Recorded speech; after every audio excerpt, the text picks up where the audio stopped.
Look, McDonald's, I absolutely love your fries, but you can't deny how creepy some of the people are who walk through your doors. This world is a strange one. I got burnt out on McDonald's years ago. 5 meals a day from the same place will do that to you. Not to mention all the creepy stuff that can go down at the good old Mickey D's. It's nothing against this massive food chain itself, it's simply what happens when you become that popular. The more people who walk through the door, the more weirdos you see. And sometimes among those weirdos are a few straight-up psychopaths. If you're hankering for a burger, you'd better be prepared for the worst kind of people. Enjoy these allegedly true creepy stories from McDonald's. But first, have you had a creepy experience in Mexico? Are you Native American with real encounters with things from your folklore? I would love to hear your story. You can send us your story today at darknessprevails.org. Now, forget counting calories, I'm going in. Number 1. Stalked for Months. Submitted by BOBBIN. After all this time, just remembering this leaves me nervous. I worked at a McDonald's while studying at college, both full-time. A few months into this job, I actually enjoyed most shifts. Some were a pain and others were downright funny. The managers appreciated my friendly attitude towards customers, so I was behind the counter taking orders like most nights. On this particular night, I greeted the first customer I had with a smile. "Hi there, may I take your order?" It was as I finished speaking this automatic greeting that I noticed something. The customer behind the one in front of me, it was an older man. He did a double take directly at me, but only after I began to speak. This in and of itself was not abnormal, as I have a mixed accent that some pick up on rather quickly. But the moment our eyes met, my stomach dropped. He was around 6 feet tall and wore baggy jeans. He also wore a beige jacket with a black hat. He was mostly bald based on what I could see, but his eyes made me anxious, and he had this creepy, slowly growing smile that seemed to be trying to reach his eyes. After what felt like hours, I cleared my throat and wrapped up my first order, genuinely dreading his approach. I even remember telling myself to knock it off. I shouldn't be judging this stranger so quickly. "Hey there, may I take your order?" I greeted him, forcing a pleasant smile on my face, though I believe my nervousness got through still. "Yes." He speaks unnecessarily soft, but he doesn't follow it up with anything, so I ask him what he would like. But like before, he just stands there holding my gaze, with that awful, slowly building grin. A good 10 seconds pass by before he finally answers, but the order goes as expected otherwise. The following night, I worked the drink station for a change. There was a partition wall there, but I stepped out into view of the lobby. I had my hand on the ice cream handle to pour a McFlurry, when there it was. My stomach just sank like it did before. Everyone knows that feeling of being watched, even though it could have been a fellow employee just staring at me. Instinct left me turning towards the lobby. And of course, there he was, purposely turned in his seat, just to stare at me, not even trying to hide it. It was like looking at someone posing for a photograph. His smile and position completely still as others walked throughout, not to mention that look as if he was waiting on something. This became a normal occurrence several times a week for 2 whole months. He would order a drink and then simply sit there for 5 or 6 hours. And I'm not exaggerating, he would be there for almost a whole shift. When I worked on the floor itself to clean, he would turn to keep staring my way, no matter where I went. He was so obvious that even a friend at work noticed him, but the managers didn't seem to care. Well, I guess technically he hadn't done anything wrong yet. Another night, he appeared while I was taking orders, entering just a minute after I logged into the till. Uncomfortably, I take his order and reach out to accept his change. This is when he grabbed me by the wrist, pulling it slightly towards him. Looking back on this, I wish I would have reacted differently, but in the moment, I simply stood there like a moron in shock. "When do you finish work, Robin?" Everyone wore a name tag, but the way he spoke my name spiked a level of adrenaline I didn't know I even had. With him tucking the change slowly into my hand, I pulled my arm away from his quickly, finally freeing myself from his grasp. He looked very angry or offended as I ignored him. There was no way I was risking getting grabbed again, so instead I just left his receipt on the counter. "Robin." This time he had the nerve to actually raise his voice. I walked away quickly, leaving someone else to hand him his order while I cleaned. It took forever for my adrenaline and racing heart to finally settle, as I honestly felt threatened. I didn't even see the point in speaking with a manager. They've been ignoring my problem this whole time. Finally, midnight rolls around, and it's time to go home. By then I was feeling better, and I planned on waiting by the doors for Mom's car to come into sight. Living in a small, familiar town left me overconfident that nothing serious would happen. I started considering waiting just past the doors that night, as the restaurant was stuffy, and I didn't mind the cool air. With my eyes on my iPod, the automatic door slid open as I completely froze, mid-step. That same feeling from before. I suddenly felt sick to my stomach, adrenaline flooding me in an instant this time. And that's when I saw it. A car parked directly outside the doors, with its engine running. The driver's face was mostly hidden since it was dark, but I recognized that black hat right away. Even at night, I could still make out one hand resting on his door handle. He must have not seen me, because this guy had the audacity to lean back in his seat, like he was trying to actually hide himself from view. I take one step back, about to turn and book it past the second automatic door, back inside for help. But at that moment, I see my mom's car pull in close by. With the parking lot no longer empty, the creep pulled away. Even so, I waited until he was completely gone before running across the lot to my mom's car. I tell her everything, and we agree that I need to get through to the managers the following day. Thankfully, they did believe me, and I think one of them even looked into the surrounding cameras. But for whatever reason, the guy never came back. Thank God. It was a relief, but I wasn't reassured completely until I finally left that job some weeks later. Please, trust your instinct, even when your body reacts before your own mind does. If I hadn't, I would have walked out of those doors and passed that car obliviously. I don't even want to think of what might have happened if my mom hadn't been there, if I hadn't noticed his car in time. Who knows what he was going to do that night? I'm thankful to be alive. Just remember, wonderful people and horrifying people are everywhere, regardless of where you live. Stay safe. Number 2. McDonald's Creepy Guy. Submitted by MILO. Back during my freshman year of high school, my friends and I would get together on Saturday nights to sleep over at each other's houses. We would stay up really late, and sometimes even pull all-nighters, just hanging out and playing around. I have a lot of good memories of these nights, but one of these memories stands out as one of the scariest moments of my life. I will never forget it. It was late, we were all very tired, but none of us wanted to waste a perfectly good night on a precious weekend. Decided to go to a McDonald's, which conveniently was just down the road. About 4 of the guys and I started walking down the road to the restaurant. As we were walking, I just had this eerie feeling that I was being watched.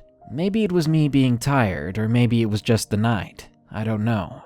When I told my friends this, they just called me a wuss. I then took a moment to collect my thoughts, trying to calm myself down. As we walked into the McDonald's, immediately we noticed how empty the place was. There were only 2 employees working there at the time. One by one, each of us ordered, until a man with a long black trench coat came in and stood behind us in line. I couldn't get the thought of this guy being behind us out of my head. Thoughts of fear went through my brain. Could this be the man that was watching me earlier, or am I going crazy? I kept looking back at him. Each time he was glaring with big eyes directly at me. Something told me that when I looked away, his eyes were still staring a hole through me. I was growing more nervous by the second. Towards the end of our orders, the man rushed mysteriously out of the side door. Relief at last, I said to myself. although it was really weird. Fast food in hand, we walked out back to the house. As we walked through the McDonald's parking lot, I was trying my best to piece together in my head what the guy's deal was. Was he just trying to stay warm and pretending to stand in line? Was he looking for a friend? It wasn't my business and I didn't care anymore. It was all over, after all. So we just continued walking down the road, laughing about jokes here and there, already excited for the night ahead. We walked back up the steps at my house, and I was feeling at ease. I felt safe at the house. As my friend reached to turn the knob of the door, we noticed that the door was already opened. Instantly, fear rushed through me. I was scared. I was in denial in my head. Maybe we left the door open and we didn't know it. Maybe we just didn't shut it all the way and the wind blew it open a crack. Maybe someone was in the house. No, that's not happening. I was trying to convince myself. Just as much as I was, my friends were trying to make sense of it as well. And they said that maybe my friend's sister got back from her job late, but her car was nowhere in sight. We all decided to just walk in and confront whoever was in there. We walked slowly into a completely dark house, leaving our food on the ground outside, just in case we needed all of our hands. The place was dead silent. We explored each room one by one, and so far each one was clear, only until we peeked into the dining room. This room was the darkest in the whole house as there were no windows.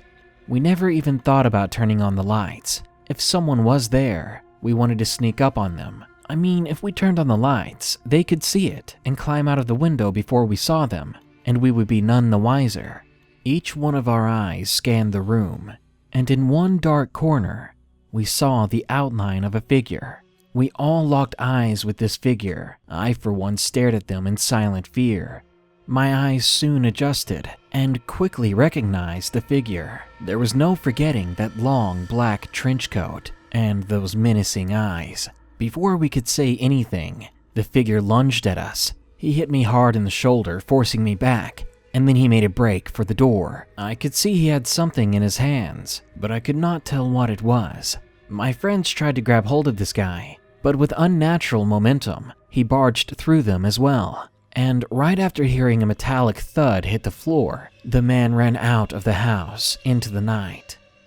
Immediately after this, we called the cops and filed a report. They searched the neighborhood, but did not find anyone, and for the next week or so, they watched the house, but still, the man never came back.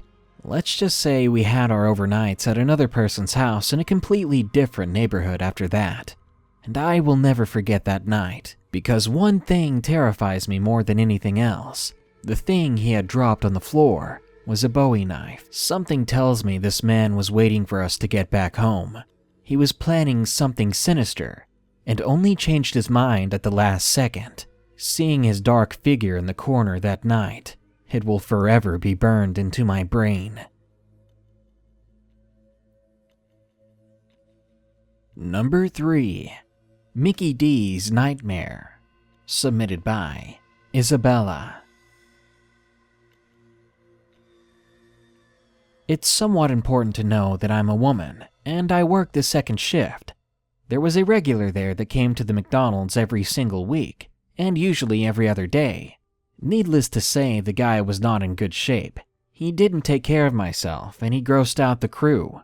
He had a dirty, unkempt beard, and he had a beer gut, often wore the same vile, stained wife beater, which I think used to be white.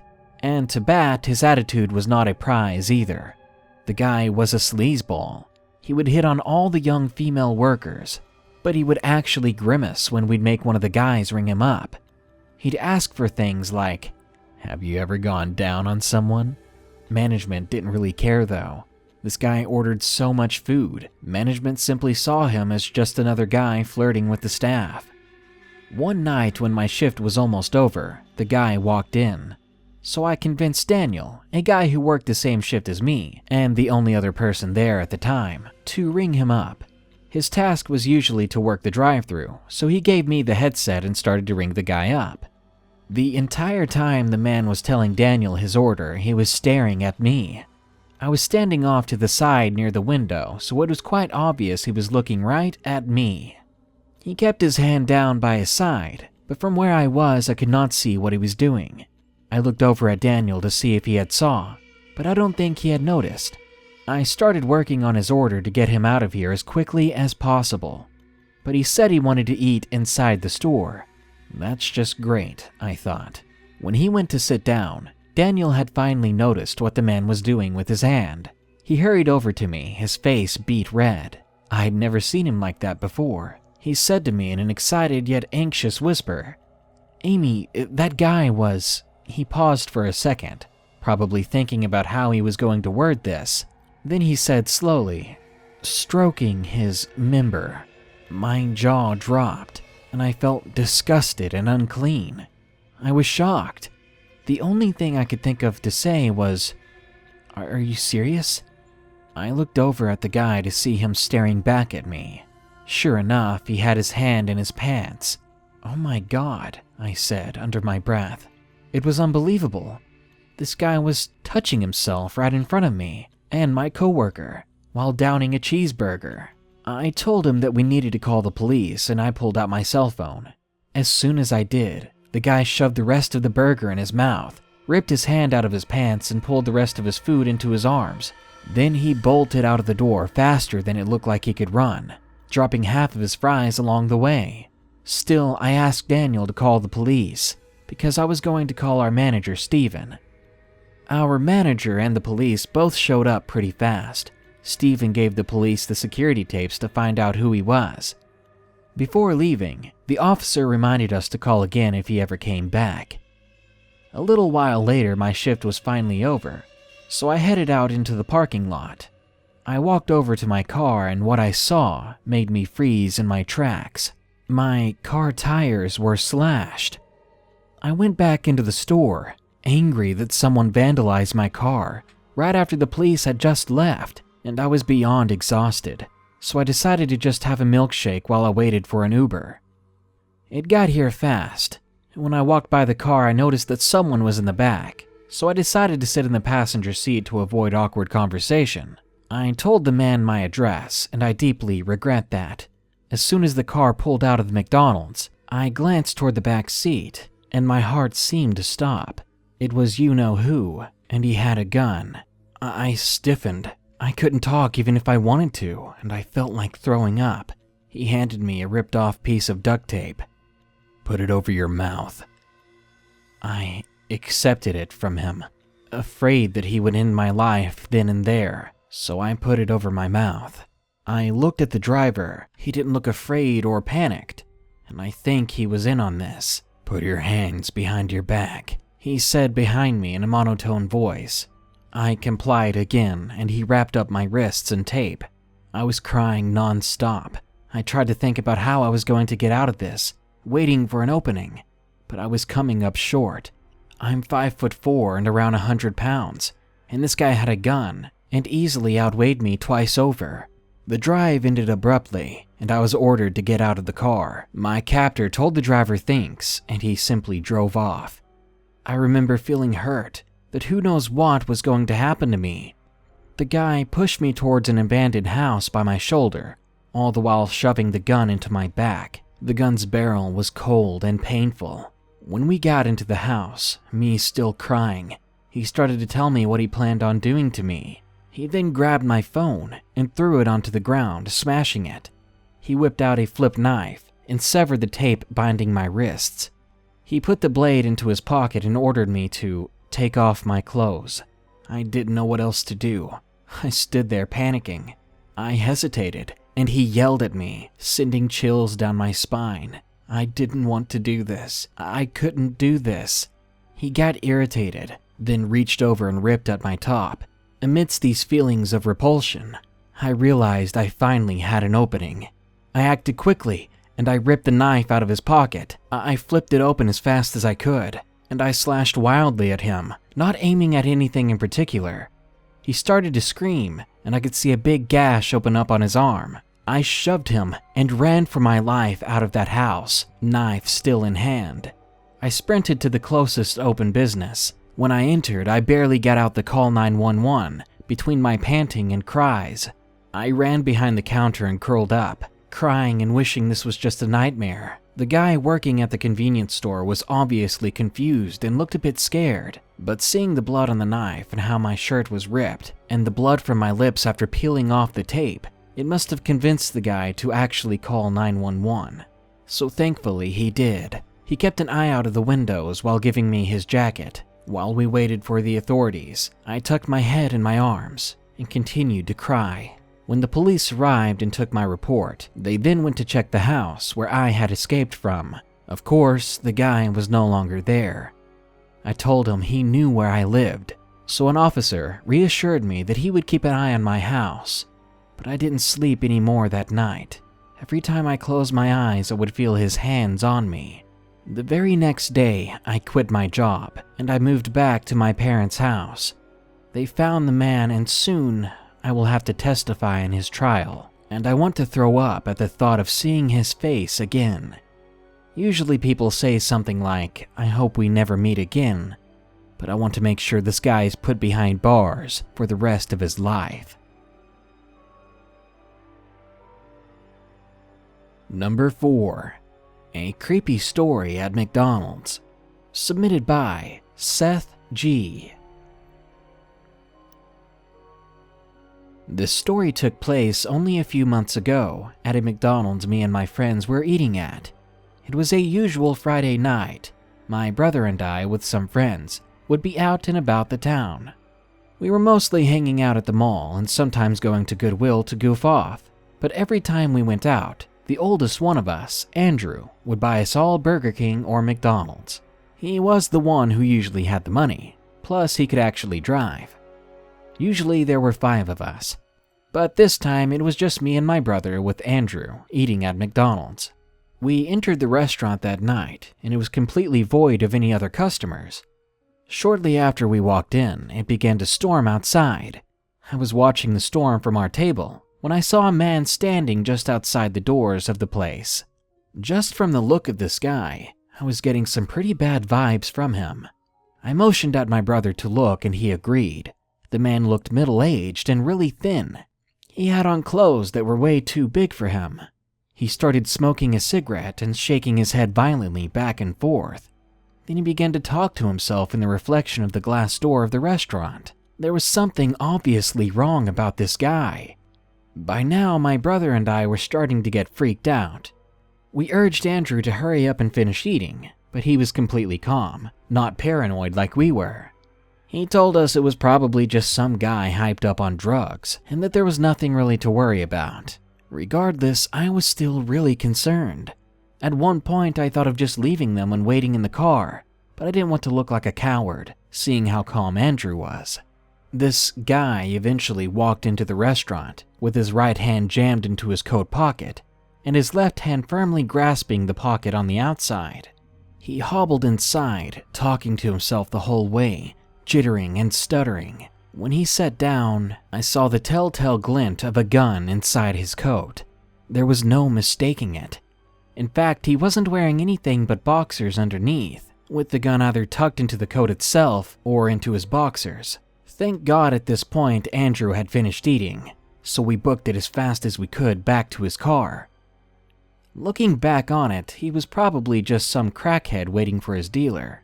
But it was definitely a scary encounter. Someone on edge from withdrawals like that, especially with a gun. Who knows what he could have done at any moment. And number 5. McCreeper. Submitted by SKULLY.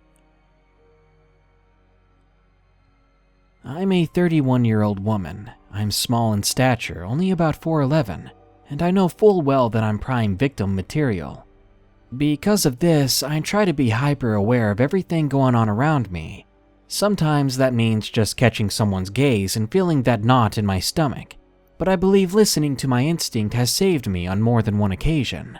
I don't like to take risks. I'm very careful and tend to think of all the impossible situations I could land in and what I would do. Maybe this is unhealthy, but can you really blame me? It's a dangerous world out there, and it's only gotten scarier since I became a mother. I simply couldn't live if anything happened to my daughter, who I will call Gigi for this story, and that's why this is the scariest instance I've been in with her. Anyway, my daughter's father and I broke up shortly after her first birthday. It was an ugly breakup, and the trust simply wasn't there to let my ex have her alone. Because of that nature of our breakup, I didn't trust myself being alone with him either. So we would meet at McDonald's and have some dinner while he played with Gigi. We did this many times, and we had become familiar with the staff. More often than not, it was after the dinner rush, so the restaurant would usually have 1 or 2 other people there. On this particular day, we'd chosen one of the booths in this little alcove near the back. It gave us the privacy we wanted. Things were going well. My ex and I were growing friendlier again, and we were having a good time. After a little while, a tall, middle-aged man with a balding head and glasses came in. With him was a little girl no older than maybe 7 or 8. They chose the tall table next to us, which irked me a little because there were tons of places to sit, and they were practically on top of us. I probably wouldn't have really noticed them if the man hadn't let his gaze linger on my Gigi a little too long when they passed us. He never even said hello, or what a pretty girl she was like most people who notice her. And that made me feel weird. I was sitting on the side of the table that faced them. The little girl was facing me while the man's back was to me. I think I would have ignored them had it not been for the man making every excuse to grab a peek at my little girl. I heard him say to the girl he was with, "Do you want me to fix your ponytail?" Which was odd because it seemed fine, not a strand was loose. I watched him as he got up and started to mess with her hair. Now that he was up and behind her, he had a perfect view of our table, and he was looking at my little girl again. He caught me staring at him and catching him looking, and he would just look away. But it became a game, like he was trying to steal glances when I wasn't watching. My maternal instinct was going off like a tornado siren. I felt the sudden need to bail with my daughter, but I kept trying to reason it away. At least I had my ex. He's a former soldier, and I know he would have our backs. But the whole situation was making me uncomfortable. This didn't feel normal at all. The girl with him did not seem distressed by him, though I didn't really watch her as much as him. She didn't look like his daughter. He was fair-skinned and she had darker skin and black hair. He also never seemed to talk to her like most fathers do. I spoke up and told my ex that the man was looking at our daughter and that it was making me feel nervous. He tried to calm me down and tell me to ignore them, but I simply couldn't. It wasn't until I saw the man awkwardly take out his phone as if he was trying to look like he was checking it, but there was uncertainty about the way he drew it out. He never brought it up to the table like a normal person would. He held it under the table and looked like he was angling it towards my daughter. And that's when I'd had enough. He was trying to take pictures of my child. My anxiety was growing through the roof, and I felt close to tears. I was so angry. I told my ex we needed to leave, and he obliged and helped my daughter get her things. As I picked up Gigi, I glanced at the man who had abandoned his little coy game and turned around in his chair. He was now looking directly at me. He just stared like he knew I knew. I practically ran out of there. It was terrifying in ways that I think only a parent can understand. I don't know what that man was thinking, and I don't want to know. But the most unsettling thing was that he had a little girl with him. What if he was a pedophile? And then what about her? I feel guilty about leaving when I had such a terrible feeling about someone, leaving an innocent child with them. But what could I do? Call the cops because some creepy guy was looking at my daughter? I hope more than anything that I was just being paranoid, but my gut is usually never wrong.